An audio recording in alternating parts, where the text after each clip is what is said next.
Hey, welcome to the Fireside Tattoo Network. This is Fireside Technique, and I am Jake. And I want to do a quick episode today on my thought process whenever I am designing tattoos for darker skin tones.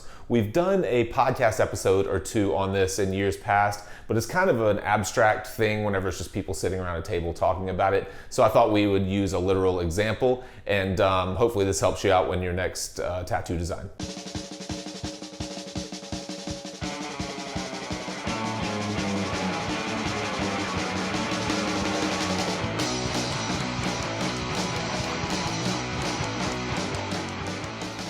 All right, so Cedric has some stuff that we have, I'll get you to turn just slightly. Cedric has some stuff that we have already started. We blocked in, maybe a month ago? Yeah. Something like that. And so the biggest thing to consider, and now we blocked in the majority of it. Some of this is still marker.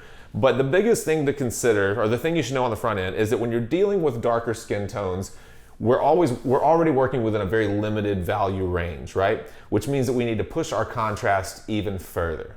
The way to do that is to reduce the total number of values. So we're still pushing as dark as we can go and as light as we can go. But the difference is, as light as we can go is this right here, is Cedric's complexion. The darkest we can go is the closest we can get to black, which is, in here. So in order to really optimize that or push that as far as we can, we want to limit the grays in between.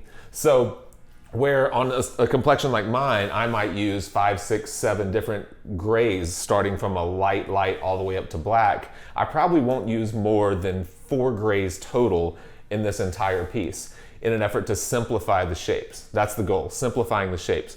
Because what we want when this thing is settled in and he's lived with it for a couple of years, we want, when you see him from, 10 feet away, you want it to the shapes themselves to be super clear, super easy to read, and draw you in so that you want to look closer.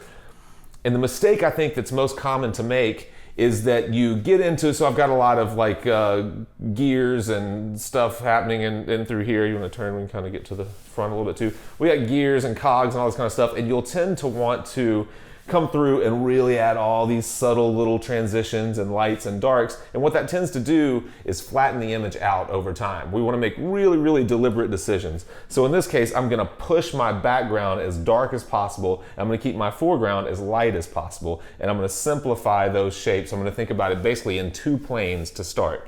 Background and foreground. Nothing in the midground. Background and foreground. And as I work, I might slowly, subtly start to play with transitions. But that'll be after I've already established all of my darks and all of my lights. I'm working from simple to complex. So you never solve a problem by making it more complicated. You solve problems by simplifying them. And it's more important than ever when you're dealing with a limited value range like you are when you're tattooing darker skin tones. Another thing to consider, I'm pretty lucky here in that we're using a lot of big, bold shapes that will have big, bold lines.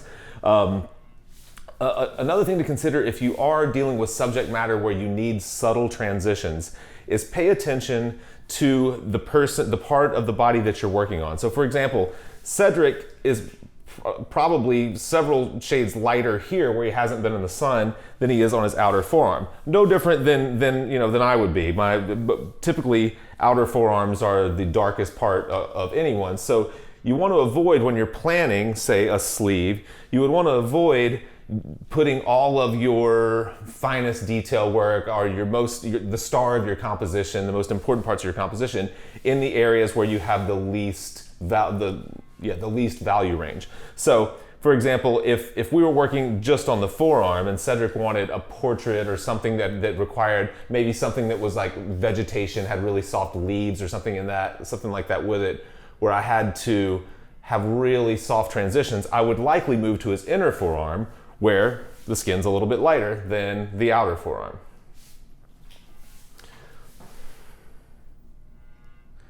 Same thing goes, and I think for the most part, it's the same rule with anyone, no matter the skin complexion.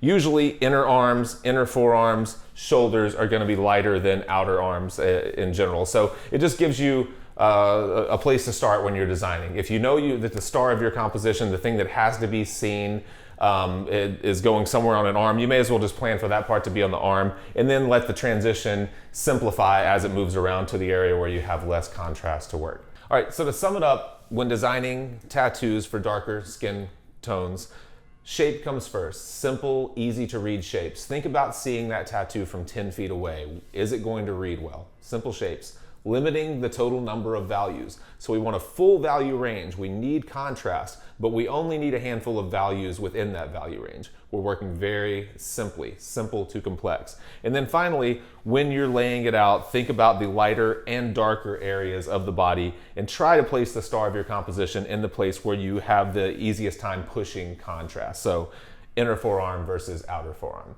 So I hope that helps. Let us know if you have any questions or comments. If you have ideas on how you design tattoos for darker skin tones, we'd love to hear about it. This is a sharing platform, so if you share, we share, everyone learns. Thank you guys as always for supporting what we do. We'll see you next time.